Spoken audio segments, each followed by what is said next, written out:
Hello guys, आपका मधुर Gupta channel पे एक बार फिर से स्वागत है। तो जेईई एडवांस 2020 का क्वेश्चन है, कोऑर्डिनेशन कंपाउंड चैप्टर का नाम है।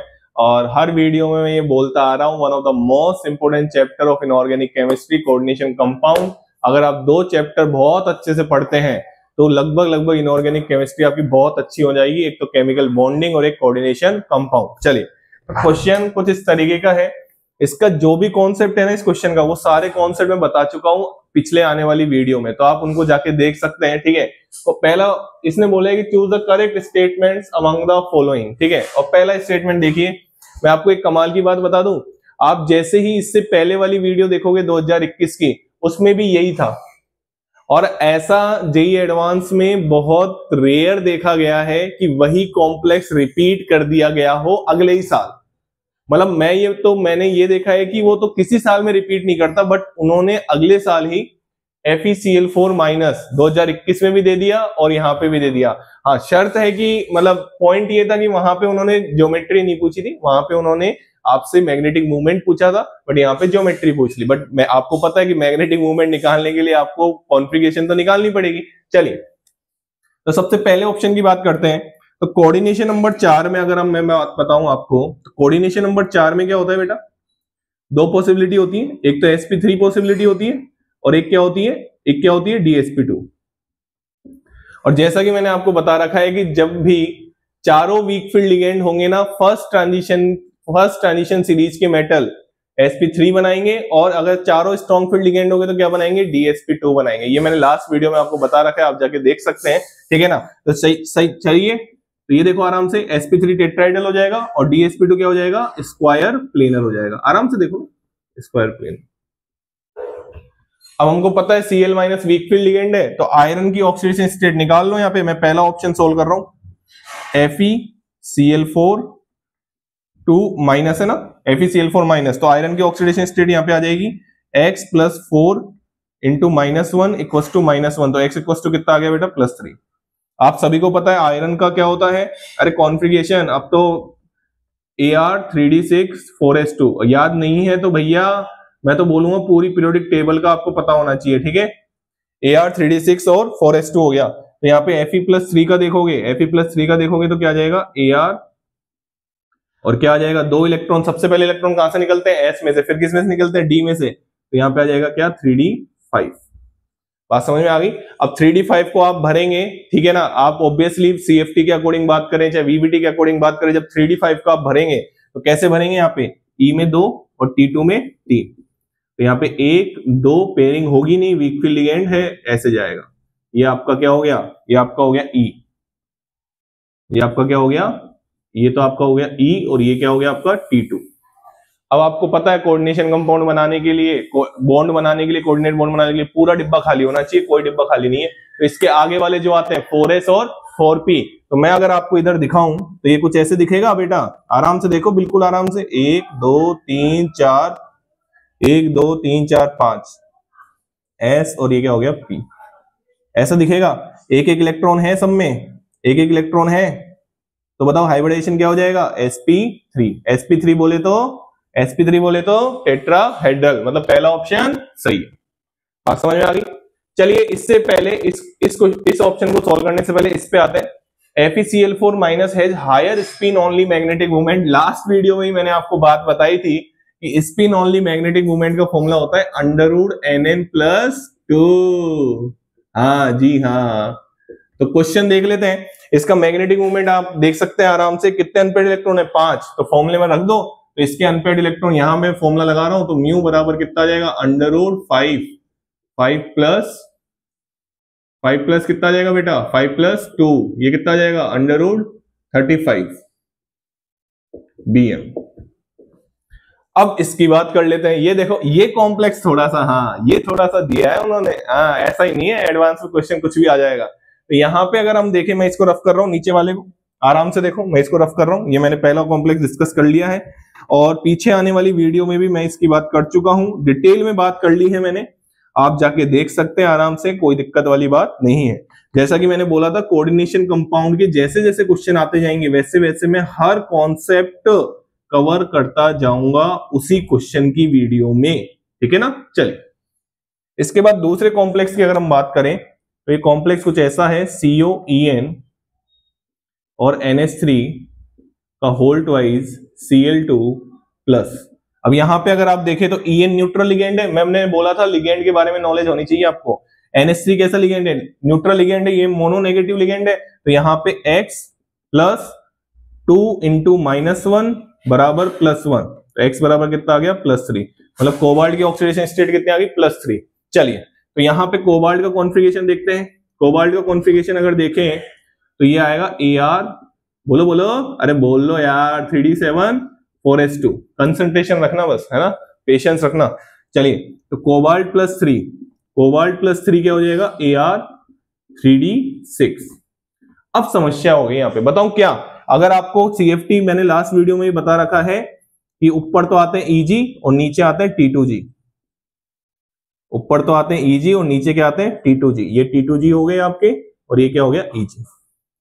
अब इसमें समस्या ये है, बताऊं क्या, कि 6 इलेक्ट्रॉन है। अब सर ये तो इन्होंने मिक्सचर दे दिया, यहाँ पे En स्ट्रॉन्ग फील्ड लिगेंड में देखा जाता है, NH3 moderate strong field ligand में हम गिनते हैं, कई जगह वो वीक फील्ड लिगेंड की तरह भी काम कर जाता है, और Cl तो वीक फील्ड लिगेंड ही होता है।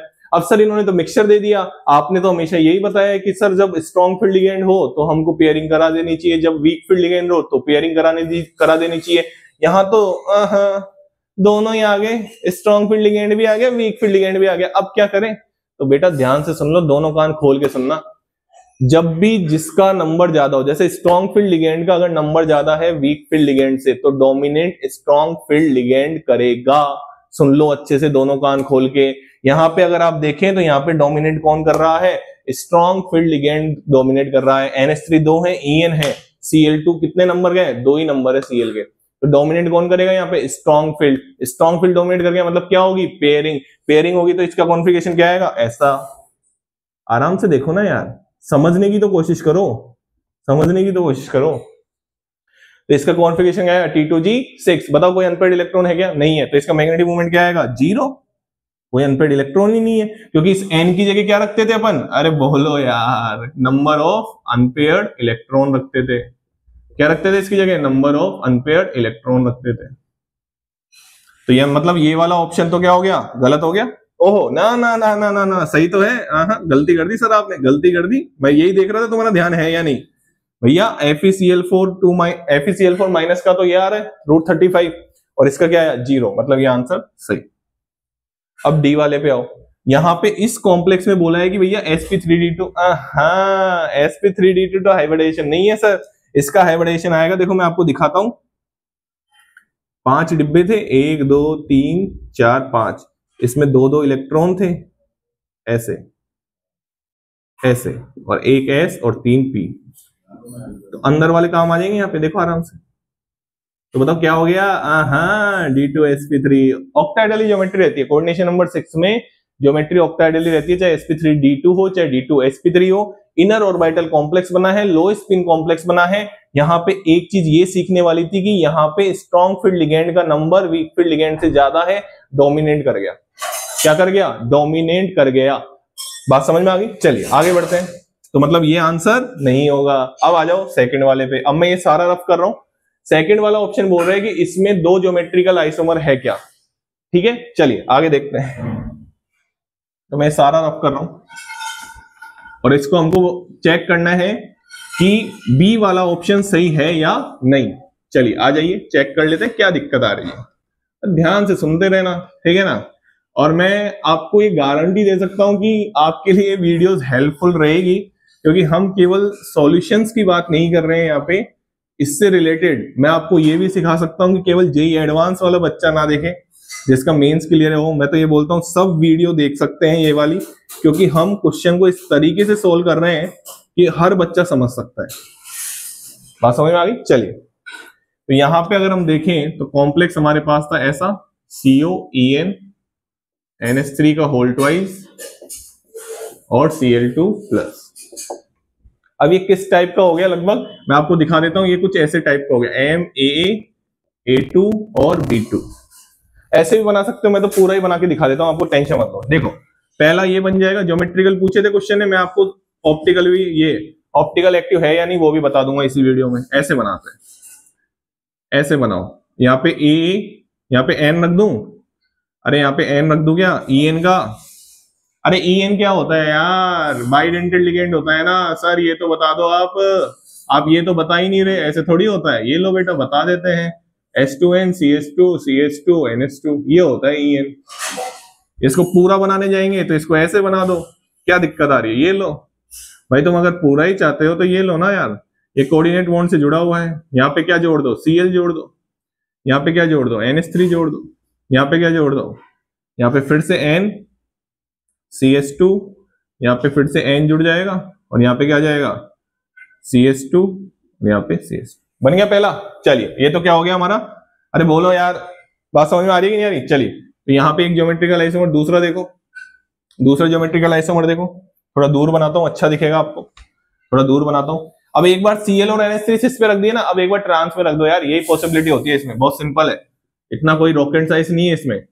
Cl और एक मिनट, गड़बड़ कर दी, कर दी ना गड़बड़, ध्यान आ गया ना आपको, सर दो EN तो है ही नहीं, EN तो एक ही है, हाँ बेटा EN एक ही है, शाबाश बेटा, बहुत बढ़िया बेटा, शाबाश, बहुत बढ़िया बेटा। तो यहाँ पे हम एक काम कर सकते हैं, क्या काम कर सकते हैं, इसको ऐसे लगा लो, एक बार Cl को ट्रांस पे लगा दो, एक बार Cl को किस पे लगा दो, ट्रांस पे लगा दो, एक बार NH3 को ट्रांस पे लगा दो, दोनों को एक बार ट्रांस पे बिठा दो, बिठा दो यार, दोनों को एक बार ट्रांस पे बिठा दो, क्या दिक्कत आ रही है, ये लो, ये लो, ये Cl हो गया, और ये क्या हो गया आपका, इसको तो छेड़ने की जरूरत नहीं है, इसको तो छेड़ने की ही जरूरत नहीं है, ये लो, ये आपका क्या हो गया CH2 हो गया। बात समझ में आ गई, ये कॉम्प्लेक्स हो गया, एक और बनेगा, बताओ कौन सा, खुद सोचो, अब यहां बना रहा हूं मैं नीचे, आराम से बताओ सर, एक और बना दो, एक और बनेगा सिस वाला, एक और बनेगा, देखो कैसा बनेगा, NH3 एक बार ऐसे देखो, इधर थोड़ा और नीचे बनाओ, थोड़ा और नीचे बनाओ M, यहां पे आप देखो ये आपका N जुड़ गया, इसको तो छेड़ना ही नहीं है, इसको तो छेड़ना ही नहीं है, ये आपका क्या हो गया CH2 और ये आपका N हो गया, ये आपका कोऑर्डिनेट बॉन्ड हो गया, कोऑर्डिनेट लगा दिया ना मैं सारे, हाँ भाई, नहीं तो बच्चे फिर कमेंट करेंगे सर कोऑर्डिनेट बॉन्ड से तो जोड़ा ही नहीं आपने, है ना। चलिए तो यहाँ पे आप हो गया आपका Cl हो गया, यहाँ पे आपका NH3 हो गया, और यहाँ पे आपका क्या हो गया, ये क्या, हाँ यहाँ पे आपका क्या हो गया बताइए, यहाँ पे आपका NH3 हो गया, और यहाँ पे आपका क्या हो गया Cl हो गया। देखो आराम से, क्या कोई रिपीट हो रहा है, अरे सर NH3 की तरफ क्यों बना रहे हो, NH3 की तरफ क्यों बना रहे हो, क्या कोई आपका रिपीट हो रहा है, आराम से देखो, और कोई पॉसिबिलिटी बना सकते हो, देखो एक बार मैंने क्या किया, आराम से सुनो, एक बार मैंने Cl और Cl को ट्रांस पे रख दिया, एक बार मैंने NH3 और NH3 को ट्रांस मतलब एंटी पोजीशन 180 डिग्री। अगर आपने इसको ऐसे नहीं बनाया और ऐसे बना दिया, ध्यान से सुन लेना ये बच्चों, ये गलती मत कर देना, बस ऐसे मत बना देना, इसको कभी भी नहीं बनता ये ऐसे, ये हमेशा एडजेसेंट पोजीशन पे ही जुड़ते हैं। जैसे अगर मैं आपको बात बताऊं तो यहाँ पे अगर हम देखें तो ए का होल्टाइज देखा था ना अपन ने, तो अपन इसको ऐसे अगर जोड़े, ऐसे ही जोड़ सकते हो आप N और यहाँ पे N, और ऐसे नहीं जोड़ सकते N और यहाँ पे N, ऐसे मत जोड़ देना, क्योंकि जितने भी बाइडेंटेड लिगेंड हैं वो अपने दोनों डोनर एटम एडजेसेंट पोजीशन पे ही रख सकते हैं, एंटी पे रख दिया वो आपका गलत हो जाएगा, वो आइसोमर होता ही नहीं है, ये हमेशा बाइडेंटेड लिगेंड एडजेसेंट पोजीशन पे ही आते हैं, दूसरे नंबर पे आएगा, तीसरे पे मत रख देना। बात समझ में आ गई, कोई दिक्कत, कोई दिक्कत। चलिए आगे बढ़ते हैं। तो यहां पे अगर हम देखें तो 1 2 3 ज्योमेट्रिकल आइसोमर दिख रहे हैं, एक बार ClNH3 को सिस पे रख दिया, एक बार इसको ट्रांस, इसमें ट्रांस, तो दिए तो दो तो ट्रांस हो गए और एक क्या हो गया सिस हो गया। बात समझ में आ गई। लेकिन ऑप्शन में तो क्या था, 2 ज्योमेट्रिकल आइसोमर थे, बन कितने ज्योमेट्रिकल आइसोमर गए, 3 ज्योमेट्रिकल आइसोमर बन गए, तो मतलब वो ऑप्शन गलत हो गया। तो हमारा जो फाइनल आंसर है वो यहां लिख दूं, हमारा फाइनल आंसर आएगा A, मतलब A और C ऑप्शन हमारा सही है और B और D ऑप्शन क्या है, गलत है। बात समझ में आ गई। अब अगर आपको इसमें ऑप्टिकल एक्टिव देखना हो तो मैं वो भी दिखा सकता हूं। मैंने आपको एक की पॉइंट बताया था एक वीडियो में, आपको सारे पॉइंट मिल जाएंगे कि अगर 2 लिगेंड एंटी पोजीशन पे मिल जाएंगे तो उसमें प्लेन ऑफ सिमेट्री होती है। देखो ऐसे आराम से देखो, ये जो Cl एंटी पोजीशन में मिल गए तो यहाँ पे क्या होगी, प्लेन ऑफ सिमेट्री होगी। यहाँ पे भी प्लेन ऑफ, तो मतलब ये दोनों ऑप्टिकली इनएक्टिव है, ये दोनों क्या है, ऑप्टिकली इनएक्टिव है, और ये क्या है आपका ऑप्टिकली सिस वाली फॉर्म है, और ये दोनों ट्रांस वाली फॉर्म है, और ये क्या है आपका ऑप्टिकली एक्टिव फॉर्म है। इसमें आप प्लेन नहीं लगा सकते, कैसे ही कर लेना, आप इसमें प्लेन नहीं लगा सकते हो, ये अच्छे से सुन लेना। बात समझ में आ गई? तो टोटल स्टीरियो आइसोमर अगर क्वेश्चन पूछ लेता तो कितने बनते? 1 2, और इसकी कौन सी फॉर्म, मान लो इसको डी मान लिया तो इसकी एल फॉर्म, तो टोटल 4 स्टीरियो आइसोमर बनते हैं। बात समझ में आ गई? अब मैं आपको इसी वीडियो में एक की पॉइंट दे रहा हूं, इसी वीडियो में एक की पॉइंट दे रहा हूं, आंसर निकल चुका है, लेकिन मैं आपको एक की पॉइंट देता हूं, क्योंकि हर वीडियो में मेरी आदत तो आपको समझ में आई गई होगी कि हर वीडियो में सर एक चीज तो ऐसी बताते हैं। चलो मैं आपको एक चीज समझाता हूं यहाँ पे कि एम ए के होल थ्राइज में अगर आपको ऑप्टिकली एक्टिव आइसोमर देखने होते हैं, ऑप्टिकली एक्टिव, तो बेटा एक की पॉइंट सुन लो मेरे से कि यहां पे मैं इस ए को ऐसे बनाता, ए ए ए ए ए ए। अब अगर आपको ऑप्टिकली एक्टिव देखना है ना, मैं आपको एक पॉइंट बता देता हूं, की पॉइंट, दोनों कान खोल के सुनना पूरी अटेंशन के साथ। जब भी ये जो दो आपको लिगेंड दिख रहे हैं ना, दो बाइडेंटल लिगेंड, ये अगर दो अलग अलग प्लेन में, ये अलग अलग प्लेन में आ गए, इसमें आप कभी पीओएस लगा ही नहीं सकते। मतलब ये जो आप दो चीजें देख रहे हैं ना, अगर आपने ऊपर नीचे आ रही हैं आपके किसी आइसोमर में, तो आप इसमें कोई सा भी प्लेन नहीं लगा सकते अगर ये दो ऊपर नीचे आ रहे हैं तो। बात समझ में आ गई? चलिए तो इस वीडियो को यहीं एंड करते हैं। Thank you so much. Channel को लाइक करें, शेयर करें और सब्सक्राइब करें।